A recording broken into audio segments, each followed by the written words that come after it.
Hello and welcome. You're watching Global Lens. I'm Parikshit Luthra. India's ambition to become a global AI powerhouse is being held back by a deepening skill gap. A Bain & Company report released earlier this year estimates that AI jobs could touch 2.3 million by 2027, while the talent pool may grow to only 1.2 million. That's a shortage of over 1 million skilled workers. Another study by Team Lease found that for every 10 open Gen AI roles, there's just one qualified engineer, and the gap could widen to over 50% by 2026. With growing uncertainty in India-US ties and tighter H-1B visa rules, building AI capability is a strategic imperative. So what can India do to prepare its youth for this new AI-driven economy? To discuss this, I caught up with Romesh Wadhwani, philanthropist and head of Sai Group. He's an Indian-American billionaire with an estimated net worth of around $5 billion. Wadhwani's not-for-profit tech organization is working with the Indian government to develop a national jobs platform, an AI-powered initiative designed to create jobs at scale and equip individuals with in-demand skills. Listen in to the conversation. We're talking to you at a time when probably the US-India relationship is going through a bit of recalibration. Everyone knows that this is a very important relationship for the future. But as a strong member of the Indian diaspora in America, someone who's seen the ups and downs in the relationship over the past 4 to 5 decades, where are we right now? I think we are in a situation which is quite normal in every relationship, that there are ups and downs. And there have been downs in the relationship in the past. There have been many ups in the relationship in the past. And I don't think we are completely in a down relationship right now. I think there are many areas in which cooperation is absolutely continuing. There are certainly areas like tariffs where, there are challenges that India is facing right now. But as with most other relationships that go up and down, the downs do get sorted out. So I am a great optimist that the sources of friction that exist right now between the US and India will get resolved in the relatively near future, and that the partnership that the two countries have historically had will go to new heights. Right. Irrespective of this, there is a lot of geopolitical uncertainty around the world. What do you think India needs to be doing in order to protect, make itself stronger in a volatile environment? And we're not just talking about a 4 to 5 year horizon, a 10-year or 25-year horizon for that matter. I think India's great strength is its intellectual horsepower. In the end, every economy is looking for growth, for job creation, for the improvement of the lives of its citizens. And I think in that sense, India has so much to offer. I mean, take, for example, artificial intelligence, right? Now, I could take the technology of artificial intelligence and put it into 3 buckets.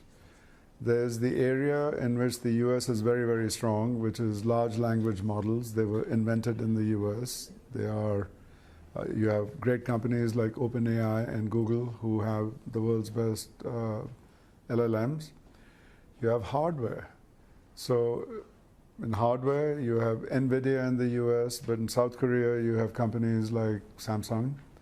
But then you have software. You have application software. You have other kinds of AI models that are not large language models.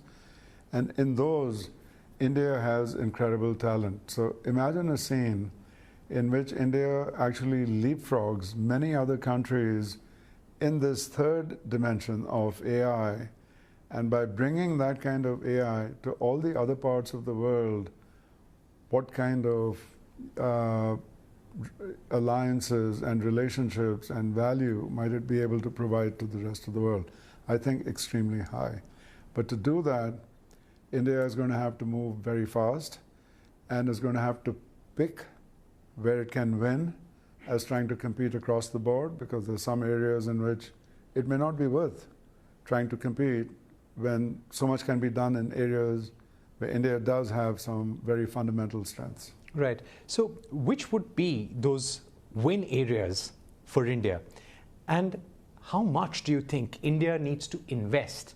And how much of this is about investment monetarily and how much of it is about policy easing? I think there is another dimension that goes beyond investment, which I suspect may be even more important than investment, which is the velocity of innovation. I've gone through 5 generations of AI. When I was at Carnegie Mellon University many years ago getting my PhD, 2 of the early professors of AI, Herb Simon and Alan Newell, were professors at Carnegie Mellon. So I learned very primitive AI back then, more than 50 years ago. And then as I've built many companies over the last 50 years, I've built over 30 companies, very successful software companies. I've gone through these generations of AI, but at no point in that 50-year period did I feel that the velocity of change was approaching the speed of light. I feel that now. I feel the intensity of what's happening. I feel the speed of what's happening at 10x, 50x, 100x greater than anything I've seen before. So when I sit in Silicon Valley, I used to do disruptive technology reviews once a year. That then became every 3 months, then every month. I'm now doing it daily. So I have a 1-hour meeting every single day, trying to understand what happened in the last 24 hours, and then trying to apply it the right way, either to the foundation or to my companies. In that same spirit, if India is going to play a big role, the velocity of innovation is as important as investment. After all, you could put 100,000 crores into some massive AI initiative, but if that gets rolled out over a 10-year period, it's worth less than zero. If, on the other hand, things can be done where technology can be created in 3 months, 6 months, 9 months, 12 months, 18 months, and technology of massive impact, India can win. So I think there's a change in culture needed, because change in velocity needs a change in culture, change in mindset. There is certainly very large investment needed, but I would certainly not recommend India make the kinds of investments that companies like OpenAI and Anthropic are making, because there's no point having yet another LLM. Yes, should India tune some of these existing LLMs for the Indian context? Absolutely. That does not require a large investment at all. But to build some of these other kinds of applications and to seize the ground for the next generation of AI that comes after today's generation, no reason why India cannot be the front runner. Right. When we look at the current valuations of some of the top AI companies, or the kind of investments being made on a daily basis, CEOs are under immense pressure to make that AI transition as much as possible, as fast as possible. When are we likely to see a correction in these tech stocks on Wall Street, for that matter, and globally? There is a lot of talk that we have entered an AI bubble territory, and very soon we are going to see a correction. How far are we?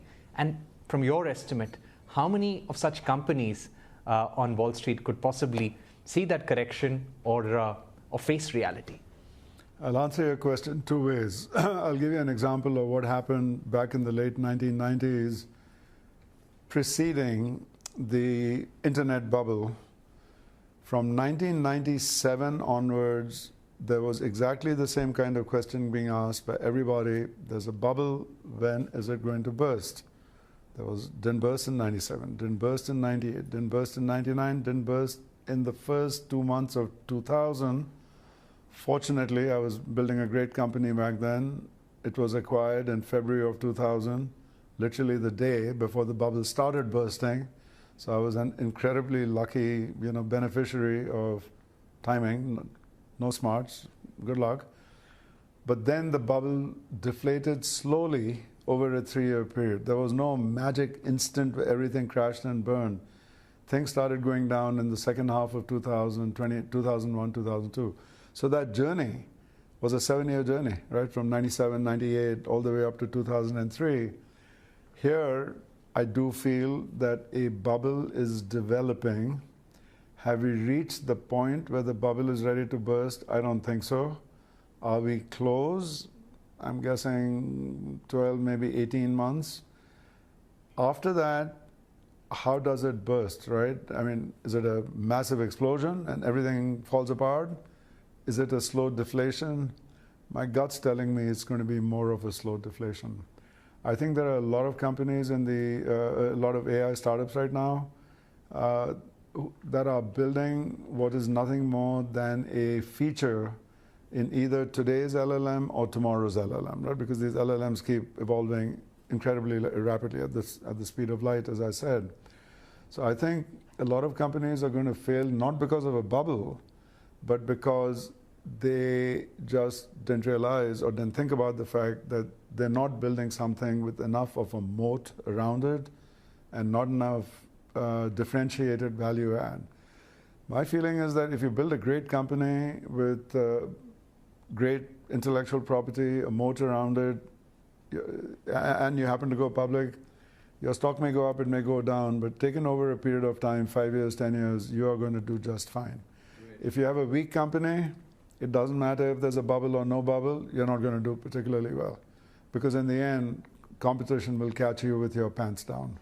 One story from your career and experience, which is very relevant for entrepreneurs today, wanting to be on the bandwagon, the AI bandwagon, be successful, achieve high valuations, hit the Dalal Street or the Wall Street. What would be one story that you'd share from your experience? So I'll give you two stories. The first is the first company I built. So I got my PhD at Carnegie Mellon University, decided not to work for anyone else, even though I had no history of entrepreneurship in my family. I was the first entrepreneur in the family. I built my first company straight out of Carnegie Mellon University. Because I had no previous business experience, it was incredibly hard to get venture capital. So I had two strikes against me. First, no previous business experience or startup experience. And I was in Pittsburgh, which at that time was not a high-tech center. I had to call on 125 venture capital firms all over the US, every nook and cranny of the US. I saw every state, every VC. The 125th one said yes. The first 124 said no. So that means you have to get used to rejection. You have to have incredible resilience. You have to have incredible tenacity. I didn't actually know I had all those qualities till later. All I knew was I was not giving up. So each time someone said no, I said, okay, that's not acceptable. I'm going to go on to the next one.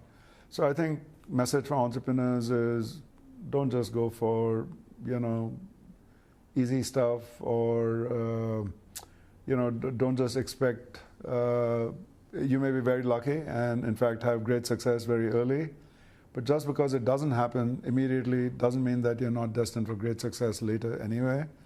So I think resilience, tenacity, very important. And then if you look at my experiences since then, my basic philosophy has been build a great company. If you build a great company, you will get great valuation. Don't try, so play the role of building a great company. Do not play the role of a Dalal expert trying to time the market. You will always get it wrong. Right. If the folks on Dalal Street were that good in getting market timing right, they would all be billionaires, and most of them are not. Right. So, no, that's great advice. Yeah. I'd like to focus on a priority that you also have, especially during your visit to India, is to how to achieve the right mix of skilling for the future. Every year, millions of people are coming into the workforce, but they don't have the skills that are required to be employable. How do we bridge this gap for the future, and where do you think we need to focus on improving skilling? So just to put this in context, I started Wadhwani Foundation about 25 years ago. So I've been working in India philanthropically through Wadhwani Foundation for 25 years. Through these years, we've established the Wadhwani Entrepreneur Network to create 2.5 million new jobs. We've established the Wadhwani Skills Network to skill 15 million students and place 10 million of them in jobs. Now, 10 million is a very large number. And more recently, as you know, at the Yugam event in Delhi, which was inaugurated by Prime Minister Modi, April, we launched the Wadhwani Innovation Network, which is the third of my 5 flagship initiatives for the foundation. If I focus in on skilling, we have many skilling initiatives going on. So on one side, we provide skilling to students in ITIs, industrial training institutes, vocational training institutes, high schools, polytechnics. We work with employers to try and identify where the job openings are. We try and connect employers to students graduating. And what we have found is that there is while the Indian government is investing huge amounts in skilling, as they should, because it is a very, very important priority. So the intent is absolutely right, but there are multiple disconnects in the system. What the nature of the vocations that the VTIs and ITIs are training students for doesn't always match with the jobs available in their region from the employer community in that region. Maybe they would match something in some other region, but many students are not mobile. So when you have limited mobility and you don't have a good match, that's one reason why, in spite of all the investments being made, that not enough students are getting placed in jobs. There's a second reason, perhaps that's a bigger reason. Students may be prepared to learn the vocational skill, but they are not being taught the soft skills, the employability skills that every employer is looking for. Digital literacy, English literacy, some level of supervisory capability, some ability for problem solving, some level of ability to manage a project or a task without being told, every single thing that you have to do. Increasingly, I believe every single student in India, whether vocational or not, will absolutely have to be taught AI at a certain level, depending on whether you're in kindergarten or you're in high school or you're in vocational training. Our foundation found this gap in employability skilling, and we have now become absolute specialists. And I think we do the best job in India and in 15 other countries where the foundation operates in providing this employability skilling to help students at the vocational training institutes get jobs. There's a third factor, which is that the market is very, very dynamic.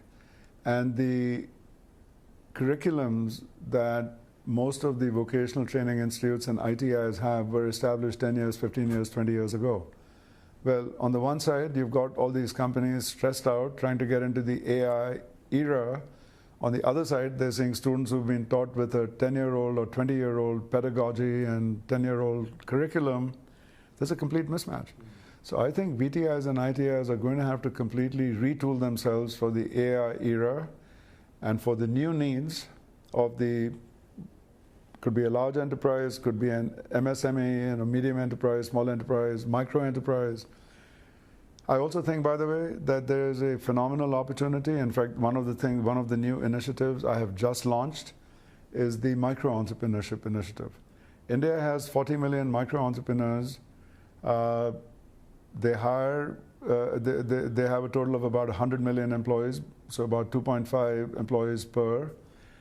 What if you could take 10% of them and work with them to enable them to grow faster by skilling them in AI, by skilling them in global markets, by skilling them in product quality, by skilling them in this, that, and the other.